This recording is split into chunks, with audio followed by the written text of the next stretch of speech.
Are Ghanaians living in Nigeria allowed to do business within your retail sector? 101%. There's no single Ghanaian in Nigeria that the government is warning them for documentation.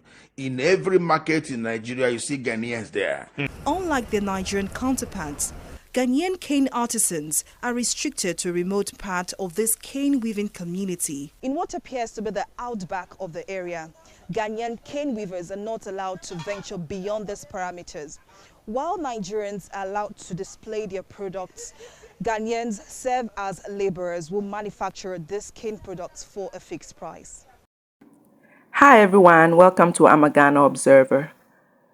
This is a continuation of the video I put out yesterday about this Azan 419 so-called chief of Nigerians, IGBO. This is to address some of those lies that he put out there. For example, millions of Ghanaians are living in Nigeria happily doing whatever. In Ghana, we see millions of Nigerians. Show us proof that there are millions of Ghanaians living their happy lives in Nigeria. Show us. Because most of you just make up things, hoping something sticks. Show us those millions of Ghanaians living in Nigeria. Because according to this official Nigerian report, there are around about 1.3 million migrants. As the second largest country with a migrant population of over 1.3 million, Nigeria has a national policy to address labor migration issues. 1.3. So when you keep repeating, there are millions of Ghanaians, there are millions of Ghanaians. Is it 1.3 million Ghanaians? Or are you referring to all the West African or other African migrants living in Nigeria? Another lie right there. And this is proof. So when you say it, bring your proof. Yes, that's Ghanaians there, obviously. Like I just shared in the clip, he's even half Nigerian, but they treat him like crap. So show us those Ghanaians who are living. There might be some artisans and maybe people who sell food, caterers in that field, probably. But show us those millions of Ghanaians you keep talking about.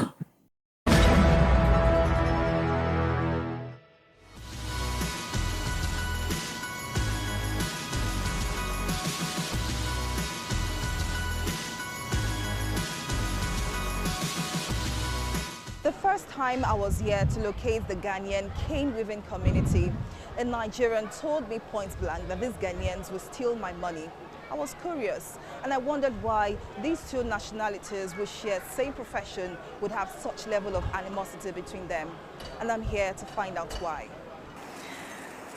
If you're familiar with Maryland in Lagos, it is difficult to miss this beautiful display of handmade cane crafts.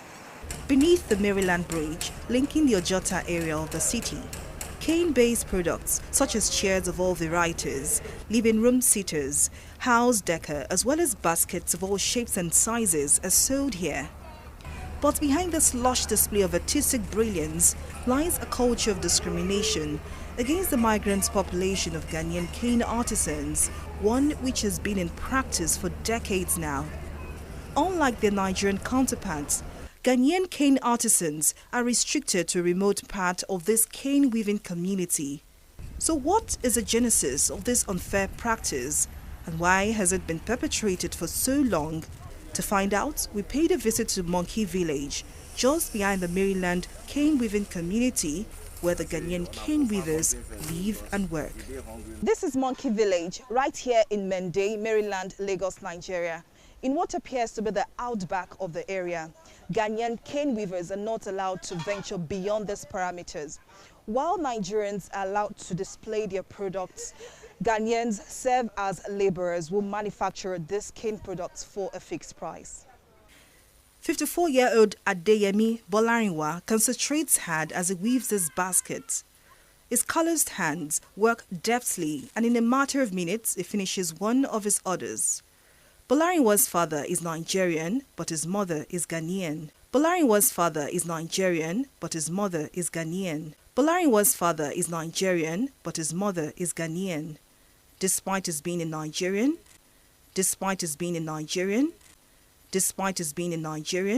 Bolarinwa's father is Nigerian, but his mother is Ghanaian. Bolarinwa cannot sell his products directly to buyers. He can only sell to a group of Nigerian cane weavers, who in turn sell directly to customers. It's a rule among the Cane Weavers Association here which restricts non-Nigerian cane weavers from dealing directly with customers. They brought some job for one Nigerian man, according to the history, from 1986. Then the man delayed the job, and they saw another Ghanaian man. They went to, that's a Sheraton hotel. So they went to the Ghana man. The Ghana man did the thing in time as they want. So the contract go to that Ghana man. So then, now those people are the indigenous work against foreigners that they can share a place together. So the moment they granted that law still will work from 86 up to by this time. So Ghanaians don't have any choice to sell, to meet customers or something like sell in direct. So always we are in backyard that when they receive the order, they come and give us a job. That's the situation where we are facing now. As migrant workers, Bolarinwa says he and other Ghanaians have no choice than to obey this restrictive rule. So they keep their heads low and make the best of their meager income. A stranger cannot be like citizen. So we have no choice. And there's no any help. Because if someone came that we want to give you advance, they used to tell the person that this is a foreigner, we used to take your money around or something like that. So we have no choice. We are there in panic. And we just manage it because that's a handicraft. That's a hand job. We can't. That's my professional. No, actually, it's my professional. So anyhow, bear it. I'll manage it. We asked Bolarinwa if the Ghanaian cane weaving community in Maryland had made any attempt to report to relevant authorities. He says no one has come to help despite many complaints. We used to let people from Ghana embassy to come and interview us at times. But there's no help. There's no help. We try a lot. We joined their group, Nagacon and this and that, but at times, the way the thing they go, we see that there's no help. So the work will be like a struggle, with a struggle for our needs. Anyhow do, we manage it and bear it. It gives further details of the mode of operation between the Nigerian cane sellers and the Ghanaian cane weavers. We arrange every basket within price, where it's a popular no. Then any quantity where the person want to come and book from you, he can give you advance. Then after finishing the product, we take your balance. That's the way we are going. We have no chance because there's no shade. He cannot give you, as a foreigner, he cannot give you shade to shade your market. They share by themselves. Then I submit for them, I take my balance. Some people are pay cash, some people can give you in half basis. He can give you advance. When you finish, supply the thing to the who come and done the work with you. Then you take your balance from any state that need the product. Especially people who they do online now. Some people they Lagos, but they supply Maduguri, Kano, Sokoto, Kaduna, all of them. They carry things they go outside in online. But all that becomes of money because our material is costly now. Kwaku Noah is another Ghanaian cane weaver in Maryland. For 15 years, Kwaku has struggled to make ends meet due to the trade inequality he suffers. Maybe the price we are going to sell for woman as this back here. If I did roadside, one day, God goes see me about a better customer where I can sell for the person where I could see gain pass where I did. So it affects us.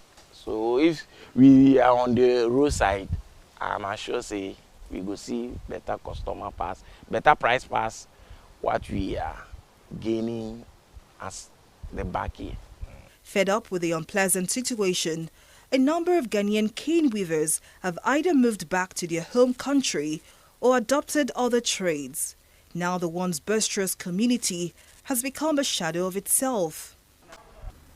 To confirm these allegations and to understand the root cause of the act of discrimination against the Ghanaian cane weavers in Maryland area of Lagos, I paid a visit to the chairman of the Cane Weavers Association in Maryland, Dennis Omadide. Surprisingly, Omadide confirms everything we've heard from the Ghanaian cane weavers. He explains that the Ghanaians are restricted for two major reasons. They work fast and they charge less. These two factors, he says, could disrupt the profit margins of Nigerian artisans. They work fast and they charge less. These two factors, he says, could disrupt the profit margins of Nigerian artisans. That is the normal procedure, the constitution, what we have. That when they come, they will work for us. We normally collect basket from there to sell to our customer. So we don't want them to close to us in that way. It's like they will know how much we are selling to the other. So that is why they not do it. But now, it is old. For now, they have assets free, direct to customer. But they are not the midst of us here. Some day for Abanikoro, some day are turning down. That is how. Omadide says while the migrants are not allowed to mix with Nigerians and display their trade, they are however free to establish their business in other locations. The union, based on a number, that itself will give them the opportunity to have a union too. So they can trade here, but they can buy their material here. No, because we don't want complication of things. Because if you are, like this place now, this is a zone. We call this place headquarters zone. We still have different zones. We have Agboju. They do this work in Agboju, though they are not many. So we have different zones like that, but this is the main headquarters. So if you are, them themselves, they have in poultry, down poultry. They are working there. So we cannot bring them to our place. But they can trade their market elsewhere. But they cannot come to our mix. It's the kind of agreement we have. As the second largest country with a migrant population of over 1.3 million, Nigeria has a national policy to address labor migration issues. Page 21 and 22 of the National Policy on Labor Migration clearly states that migrant workers have the right to negotiate by collective bargaining, enjoy freedom of movement, as well as upholding equal treatment and non-discrimination regardless of migration status. But it appears some Nigerian businesses are not willing to accommodate migrants. Director General of Nigerian Association of Chambers of Commerce, Industry, Mines and Agriculture, Nasima Shola Obadimu, says the unfair treatment of Ghanaian cane weavers is nothing short of bullying. It's just a case of bullying. Says the unfair treatment of Ghanaian cane weavers is nothing short of bullying. It's just a case of bullying. It's nothing short of bullying. It's just a case of bullying. It's to some level a case of harassment. You know, even within the Nigerian environment, you can open a shop and start selling pepper, and the second day some people will come to you that they want to seal your shop. Bolariwa and Kweku may have resigned to fate and lost all hope of ever competing fairly with their Nigerian counterparts. But these talented cane weavers hold on to the dream of returning to their homeland someday, where they can live and work freely without fear or discrimination. Folashade Ogrinde, TV 360 News. We are equal citizens. We are brothers. Nigeria and Ghana, we are the same. The difference between Nigeria and Ghana, I can't see any difference there. It's just the language barrier and stuff like that, but we are the same. And we have also millions of Ghanaians in Nigeria. Honorable Alan Bagban promised Nigeria government, Nigerian citizens that the issue of trade will be looked into. More especially the $1 million declaration to Bank of Ghana it has been cancelled. That Nigerians not gonna, based on the bilateral relationship of the two nations, Nigeria not gonna be part of those that such money is expected from them. The good news here is Nigerians are not expected to have such a declaration of a $1 million. Someone correct me if I'm wrong, but I don't believe we have a bilateral trade agreement with Nigeria. Yes, we are all member states of ECOWAS, but then sovereign nations have their own laws that they're governed by, which was why Nigeria could with impunity closed their borders because they claimed that fake rice or fake rice items were entering their country. So they had to stop that or stem that flow. And they have every right to. Ghanaians were not part of it. They ignored our needs and went ahead and did whatever they wanted to. Ghanaians have every right to implement our laws, which is that no one should be in the retail section. What is so hard to understand about that? But you keep muddying the waters just to confuse people. But some of us aren't confused. Retail is different from wholesale. So when you claim they are pushing you out of the market, you have no right to be in the retail section anyhow. Stay within the wholesale sector and no one will have a problem with you. But you are still venturing into the retail and you know it's against the law. Absolutely against the law. So that is where the issue is. So you can muddy the waters all you like. You can try and confuse all you like. You are not entitled to come into our retail space. That's the long and short of it. Ivorians are here, many. Nigerians are here, many. Burkinabes are here, many. Go to Kumasi, they're all over. Go to Okanshi, they're all over. Everywhere. Chinese are here. These are not even West African citizens. Chinese are here. Indians are here. But because Nigerians, with our nature, anywhere Nigeria is, you must know that, hey, Nigerian man is here. They are very loud, kind of, So it looks as if we have millions of Nigerians here. But we have also the same millions of other people that live in Ghana. So why is it now only Nigerians that these laws are hitting on hardly and seriously? Something I saw, you see Nigerians in the market, you see other nations in the market, but the Nigerian shops are the ones that are closed. The Nigerians are there, and Burkinabes are there, but Nigerians are only the ones that shut down. So the reality, I keep saying it, is prohibited for foreigners not to be engaged in retail. Okay. But why only Nigerians? The way the pressure, the Guta is mounting on government of Ghana against Nigerians to take the Nigerians out of the retail sector. Out of the market. Government not the market, but the retail sector. Okay. Because another lie he spouted was Ghanaians target Nigerians or the laws are targeting Nigerians. No, it's because you are the recalcitrant ones. You are the stubborn ones who insist on doing retail instead of sticking to wholesale. That is the issue. You want to be in retail, and that is against Ghana's laws. So it will seem like you are being targeted. If you are doing wholesale and you come in and distribute, it's almost like that wig lady who I believe Ghanaians go to Nigeria to get their wigs from. But then when there was a trade fair, she tried to come in and be a retailer, and they chased her out. That's exactly what's going on. If you are wholesale, then you sell to the retailers, and then the retailers sell to make their profit. But you want to be in the space of retailers, and that's why it seems like you are being targeted. So get it right. Do the right thing, and no one will come for you. You do the wrong thing, then the laws will deal with you. But it's not because you're being targeted. Make the right choice. I know hundreds of them, they don't even have Ghanaian passport. And many are holding Nigerian passport. back in Nigeria. Of course. And your government does not find that to be problematic. And your government does not find that to be problematic. Because we love them. We know that these are ECOWAS brothers.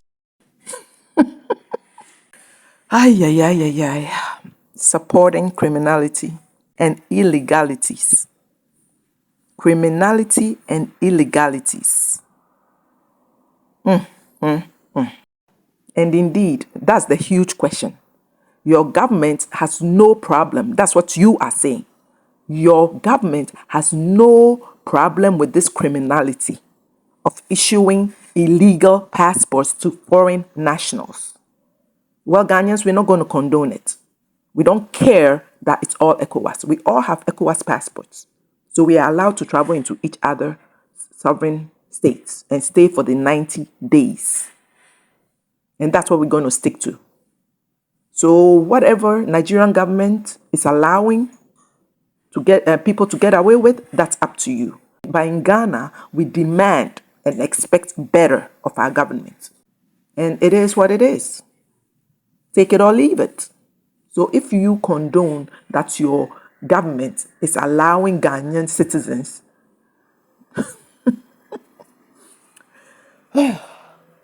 okay. I'm short of words, honestly. That's your choice. You want to do it? Go ahead. It's a free world. But Ghanaians, we don't support it. We're not going to be handing out free passports. There's a process to attain one, and we're going to stick with that. Before you take leave of us, I would want to hear your Christmas message. But let's do that one in Chi, because you've been in Ghana for a very long time. What's in Ghana for how many years? 26 years. You've been in Ghana for 26 years. Yeah. You are married to a Fanti woman who is a Ghanaian. Yes. Your kids are all Ghanaians. Yeah. You've eaten fufu to a very extent. And then you've taken and tared all the jollof and the MPC and the good stews and all of that. So just give us a Christmas message in Chi and let's end it here. I'm sorry to be very difficult for me. I'm not good at language. You need to try your best, because this is a typical account station. Okay. But I permitted the interview to be done in English so that you feel comfortable. But upon closure of the interview, you cannot leave us without giving us a message in Chi. That would be very, very unfair. I can say Afishapa. Then I can also say Nyamishrewo.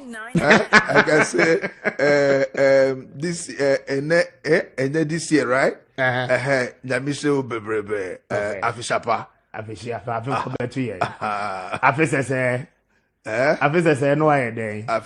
long life. Can you imagine? After 26 years. After 26 years, married to a Ghanaian, having half Ghanaian children, this tells us all we need to know about you, including wanting to build a Nigerian IGBO village, school. You don't want to integrate, but you want to separate. Yeah, it tells you everything we need to know about you. Folks, I'm going to end it here. Thanks so much for watching and all your support. Thank you, thank you, thank you. Please be sure to share, comment, subscribe, and I'll see you in my next video. Bye.